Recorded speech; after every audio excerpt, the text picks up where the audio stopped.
La siguiente conferencia es Buenas prácticas empresariales de gobierno y de gestión de datos, a cargo del Dr. Gabriel Gómez Mantilla, gerente general de Woman Group. El Dr. Gómez es ingeniero de sistemas de la Universidad Industrial de Santander, UIS. Creó el modelo Woman 9000 aplicando los principios de Total Quality Management, TQM, a los datos de una organización bajo un nuevo concepto de TDQM, Total Data Quality Management. Bienvenido, doctor Gómez, muchas gracias por su participación y le concedemos la palabra. Buenos días. Gracias al Getty por esta invitación. Traía una presentación, pero voy a cambiar la metodología en virtud del tiempo. Y quiero que básicamente nos centremos en lo fundamental. Para las personas que estén interesadas voy a dejar copia de una presentación en PowerPoint y ahí podrían complementar lo que voy a hablar. El tema que nos ocupa en estos 30 minutos es buenas prácticas de gobierno y gestión de los datos. Buenas prácticas empresariales. Vamos a empezar de una vez con la primera práctica. La primera práctica que recomiendo es definir de qué estamos hablando. Seguramente todos tenemos una noción con cierto nivel de profundidad, quizás más o menos, de qué es esto del gobierno y la gestión de los datos. Empecemos por los datos. Cuando yo me gradué de la universidad, una primera historia, desarrollé un proyecto de grado donde era un paquete econométrico para hacer pronósticos con base en series históricas de variables de cualquier naturaleza aplicadas al sector agropecuario. La primera experiencia emocional que tuve sobre los datos es que no habían datos del sector agropecuario en Colombia y eso retrasó mi proyecto de grado casi un año, porque el jurado calificador decía: usted dijo que lo iba a aplicar al sector agropecuario. Entonces ahí la primera lección que yo aprendí es la calidad de los datos. Cuando no existe el dato, equivale a una calidad cero absoluto. Y seguramente los datos dentro de una base de datos están dentro del umbral del 0 al 100%. Años más tarde, tuve la fortuna de trabajar con una firma que se llamaba Ernst & Whinney, ahora se llama Ernst & Young. Y en esa firma, lo digo con mucha humildad, tuve la fortuna de conocer a unos personajes. Uno se llamaba William Edward Deming, estoy hablando del año 87, un señor de 87 años de edad. La firma había hecho un convenio con este señor para incorporar en su portafolio el concepto calidad. Hablaba Deming en un foro parecido a este, Deming, de la calidad, de los mejoramientos bajo acciones pequeñas, de manera continua. Simultáneamente hablaba otro señor muy reconocido, Drucker. Él decía: no mejoremos, no corrijamos los errores, no resolvamos problemas, concentrémonos en aprovechar las oportunidades. Simultáneamente hablaban un par de jóvenes, Davenport y Prusak, que eran socios de la firma, sobre la gestión del conocimiento. Y Drucker les decía: muchachos, el conocimiento no se puede gestionar. Lo único que se puede saber es que está entre oreja y oreja. No nos preocupemos por algo que no podemos hacer. Concentrémonos en lo fundamental. Yo era un muchacho de 20 y pico de años. Eso fueron cosas que me generaron una serie de inquietudes, así como me la acaba de generar la doctora Catalina cuando se preguntaba del derecho al olvido. No había pensado en ese derecho, la verdad. Entonces, ¿qué es dato? Hace unos años dicté una conferencia, un seminario sobre gobierno y gestión de datos, y tomé de varios libros que definen como datos. Entonces, datos todos sabemos. Mi cédula es 91-203-931, expedida en el municipio de Bucaramanga. Es un dato absolutamente público. Mi nombre es Gabriel Gómez Mantilla. Es un dato público. Y esos datos se almacenan en las bases de datos. Entonces, y luego leía en algunos libros qué es información. Y decía: información son datos en contexto. y esa es la definición clásica. Particularmente no comparto esa definición, por una razón, porque para mí los datos deben estar en contexto. Y esto se lo aprendí al doctor, a mi paisano colombiano, Rodolfo Ginás, quien hablaba que el cerebro lo primero que hace es preguntarse de qué estamos hablando. Y si yo no sé de qué estamos hablando, automáticamente pues no puedo establecer un proceso dialéctico.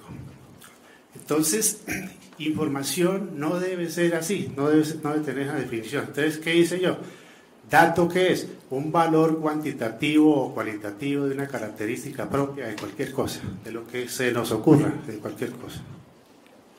Y se me ocurrió complementarla diciendo, es el estadio de la definición inequívoca de las cosas. Entonces, fíjense que ahí ya estábamos asignando el contexto. Entonces, ¿qué es información? Entonces, cogí el pequeño Larousse y dice, información es la acción y el efecto de informar. Tampoco satisfacía mis expectativas. Información sí es la acción de informar, pero quizás el efecto de informar es una propiedad de otro estadio evolutivo del proceso del conocimiento. Porque con el hecho de yo estar informado, puede que comprenda o puede que no comprenda esa información. Y dependiendo de la comprensión que tenga, tomo o no tomo acciones. Y esas acciones pueden ser constructivas o destructivas. Y esa es precisamente el estadio diferente a la información. Entonces, con el hecho de que yo informe, los datos se transforman automáticamente en información. No hay que hacer absolutamente nada más. Entonces, si lo que yo estoy es informando datos en forma de mensajes a través de un proceso donde existe un emisor, un receptor y un medio, pues la calidad de la información depende de la calidad del dato. O sea, depende de la definición inequívoca de lo que yo estoy informando.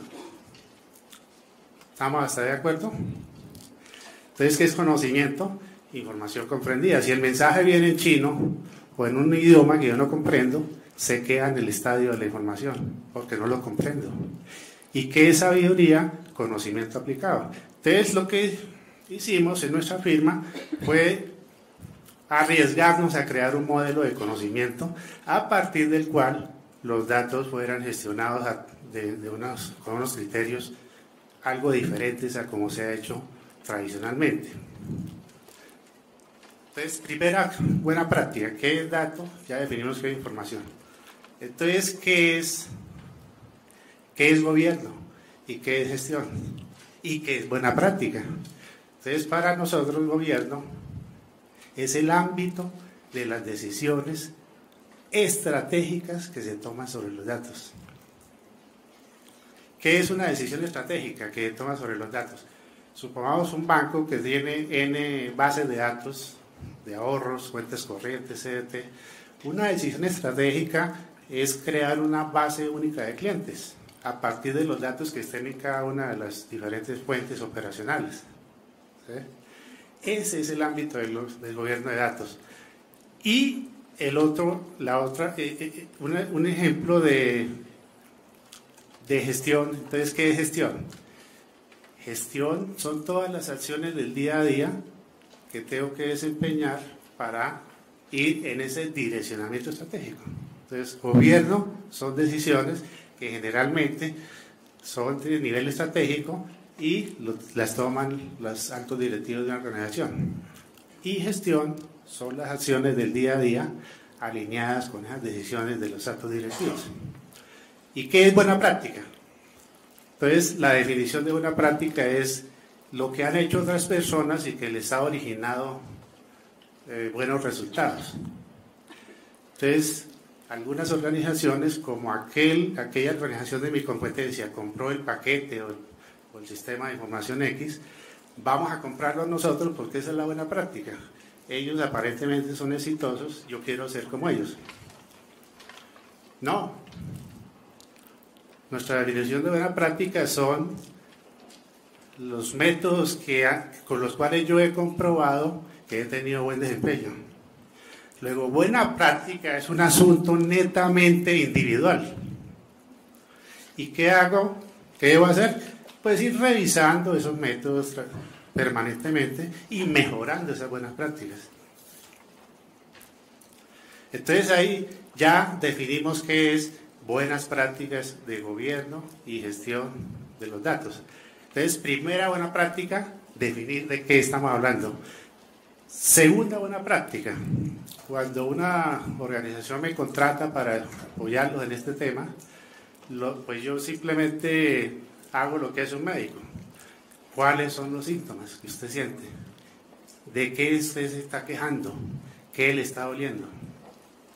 Entonces empiezan a comentarme casos como, por ejemplo, es que hay muchas bases de datos dispersas en toda la organización y resulta que algunas de esas se manejan en hojas de cálculo y resulta que hay una ley que se llama Big Data y nos está exponiendo a riesgos con esta ley y resulta, no va tomando nota de estos asuntos porque son los factores impulsores del tema de gobierno de datos.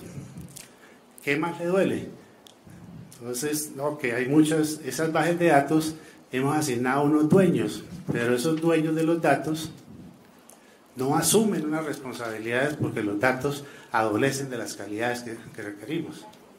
Entonces, primera recomendación, traten de eliminar esa palabra dueño, por una sencilla razón, yo soy dueño de esto, y esa calidad de propiedad que me hace ser dueño de esto, puedo hacer con esto lo que yo quiera, con los datos no. Con los datos se deben definir, son responsabilidades, y hay diferentes tipos de responsabilidades dependiendo de la función que ejerza la persona sobre los datos. Entonces, esos síntomas es muy importante analizarlos con el propósito de ver cuál es el enfoque que se le debe dar al tema del gobierno de datos. Hay unas organizaciones que le dan un enfoque netamente operacional, hay otras organizaciones que le dan un enfoque netamente estratégico. ¿Cuál es mi recomendación? Ambos enfoques. Entonces, lo primero que nosotros debemos hacer, y ahí hago uso del famoso triángulo de influencia que usa el doctor David, es el ámbito operacional, donde están los usuarios del día a día. Ahí tenemos que resolver los problemas incorporando reglas de calidad de datos en todos los procesos del ciclo de vida de los datos. Luego viene el ámbito de ingeniería de datos. Entonces, el ámbito operacional es el ámbito de los errores casuales, o lo que conocemos como los errores humanos, errores esporádicos. El ámbito de ingeniería de datos es el ámbito de los errores sistemáticos. Una buena o mala decisión en materia de ingeniería de datos puede generar errores recurrentes. Y el ámbito directivo, que es el ámbito del gobierno de los datos. Entonces el gobierno de los datos, como lo decíamos ahora, es el ámbito de las decisiones. ¿Quiénes toman decisiones acerca de los datos de una organización? Todo el mundo, todas las personas. Entonces lo importante, una de las recomendaciones es hacer un inventario de las posibles decisiones que se toman sobre los datos, bien sea a nivel operacional, a nivel de ingeniería o a nivel directivo. Y segundo, determinar quiénes son los responsables frente a esas decisiones. Entonces el asunto se puede simplificar mucho más. Gobierno de datos, gestión de datos. Entonces, segunda buena práctica, revisemos los síntomas. Y hay muchos otros síntomas, la lista es bastante extensa dependiendo de cada tipo de organización. Tercera buena práctica, tratemos de hacer un análisis retrospectivo de cómo ha evolucionado el tratamiento de los datos en Colombia. Por allá en los años 80, recuerdo que los datos debían transformarse en información a través de reportes, a través de consultas para satisfacer necesidades, bien sea de la organización o necesidades de entidades de control. Y se creó el concepto de las bodegas de datos, donde tengo fuentes operacionales, se extraen los datos, se transforman, se cargan por allá en un nuevo repositorio, se les aplica ciertas criterios para consolidarlos y se consultan a través de herramientas de consulta. Ese fue, digamos, el enfoque tradicional desde los años 80 hasta nuestra época. Luego vino otra tendencia ya sobre los datos maestros, y es tomar los datos de las fuentes e integrarlos en un repositorio de datos maestros. Se originó el Master Data Management. Pero ¿qué ocurre? Es fundamental, es una muy buena práctica dentro de ese análisis retrospectivo, determinar cuál es el ciclo de vida de los datos de las diferentes instancias que forman parte de una base de datos. ¿Y a qué me refiero con esto? De los datos de clientes, de los datos de proveedores, de los datos de trabajadores, etcétera, etcétera. Porque en las diferentes bases de datos seguramente existen datos de personas naturales. Y la ley 1581 se enfoca al tratamiento de ese tipo de datos. Entonces, dentro de ese análisis retrospectivo, miremos cuál es el ciclo de vida de los datos, dónde nacen y dónde mueren los datos, para desde ese ciclo de vida empezar a mirar qué acciones se deben tomar.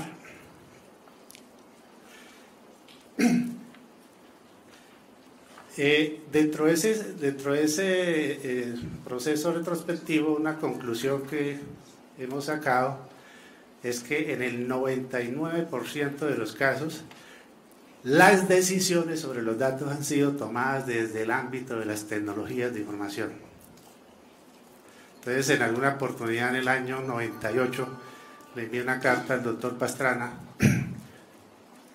comentándole que teníamos una herramienta de calidad de datos que podría aplicar al sector colombiano, a cualquier sector, para que él nos indicara dónde podíamos aplicarla sin ningún costo, para evitar que la iniciativa se fuera a subasta y no se pudiera aplicar.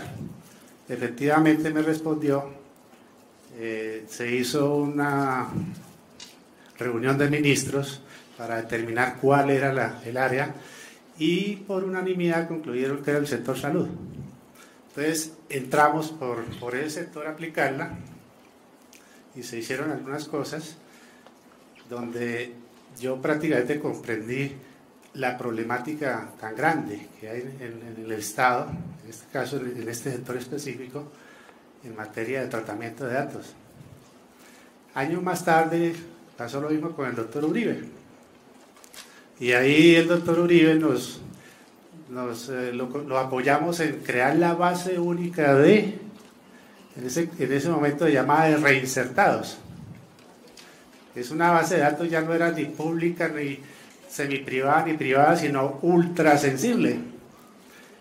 Y en ese proyecto pudimos conocer muchas organizaciones estatales que eran fuentes del mismo, sobre las cuales había que aplicar calidad de datos.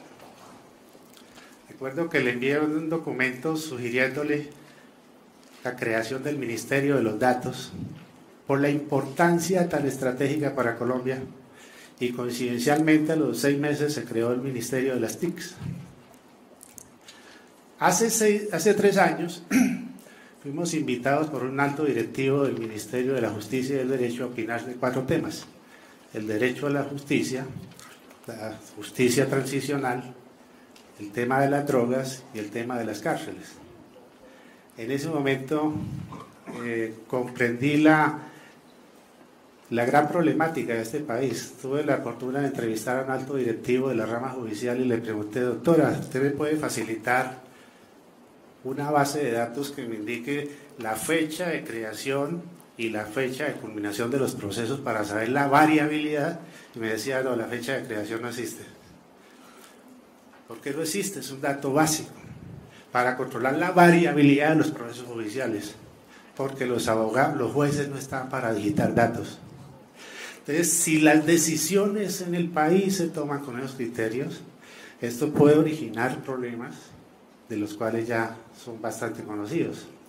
Entonces, ese tipo de experiencias, que preferí cambiar la presentación para ilustrar mi trayectoria personal en materia de datos e información, son las que deben conducir a una reflexión acerca de qué debemos y qué no debemos hacer sobre los datos. Primera decisión: los datos deben generar o deben manejarse con su propia personalidad, su propia identidad, haciendo abstracción de todos los demás elementos de una organización. Elementos tales como tecnologías, elementos tales como procesos o elementos tales como otros conceptos. Entonces es usual encontrar un plan estratégico de negocios y debajo del plan estratégico de negocio un plan estratégico de tecnologías de información. Recomendación: entre los dos debe existir un plan estratégico de datos e información. Y el plan estratégico de tecnologías soporta el plan estratégico de datos e información. Entonces, en ese orden de ideas, surge otra serie de recomendaciones, como que los paquetes o los sistemas de información que se implementen en las organizaciones deberían funcionar con los mismos criterios con los cuales los hizo su diseñador. Porque si yo entro ante un requerimiento legal de la ley 1581 a modificar las diferentes bases de datos de trabajadores, de clientes, de proveedores, etcétera, etcétera, el problema se vuelve bastante de complejo, pasa a ser complicado. Entonces a veces nos acostumbramos a tomar acciones no complejas, sino acciones complicadas. El ámbito del gobierno y la gestión de los datos, de hecho, es un tema complejo. ¿Y por qué es complejo? Porque intervienen los seres humanos. Por naturaleza es complejo. Pero va en nosotros en determinar si además de complejo se vuelve complicado. Entonces deberíamos tratar de que los datos se gobiernen y gestionen en un ámbito completamente independiente, pero interoperable con los diferentes sistemas o paquetes o aplicativos. Entonces, ¿qué debe tener cada paquete? La facilidad de poder extraer y cargar sus datos de manera individual o de manera masiva, con el propósito de facilitar precisamente el gobierno y la gestión. Entonces, hace unos años ya hablamos de calidad. Calidad básicamente nosotros la definimos como reducir la variabilidad y minimizar los desperdicios. Y la variabilidad, ¿qué significa? Que los productos, los resultados cumplan las especificaciones dentro de unas expectativas. Y esas expectativas generalmente se conocen como los sigmas.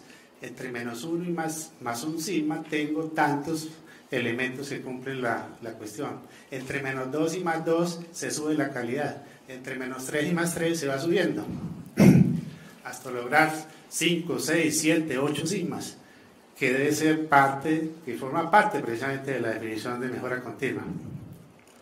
Entonces, hace algunos años tuvimos la fortuna de ser beneficiarios de Colciencias para un proyecto de innovación. Colciencias nos capacitó en una metodología de innovación a todos los integrantes de nuestro equipo, que su nombre en ruso, o traducido del ruso, es solución de principios, solución de problemas inventivos, se llama. Y es tratar de cambiar los paradigmas, o sea, la forma de pensar. Cuando ahorita la doctora Catalina hablaba del derecho al olvido, yo pienso que el derecho al olvido de pronto se puede trabajar por el derecho a revisar los criterios con los cuales yo he venido creando mis propias creencias individuales, y aquellas creencias destructivas tratar de eliminarlas, aquellas creencias constructivas fortalecerlas. Muchas gracias.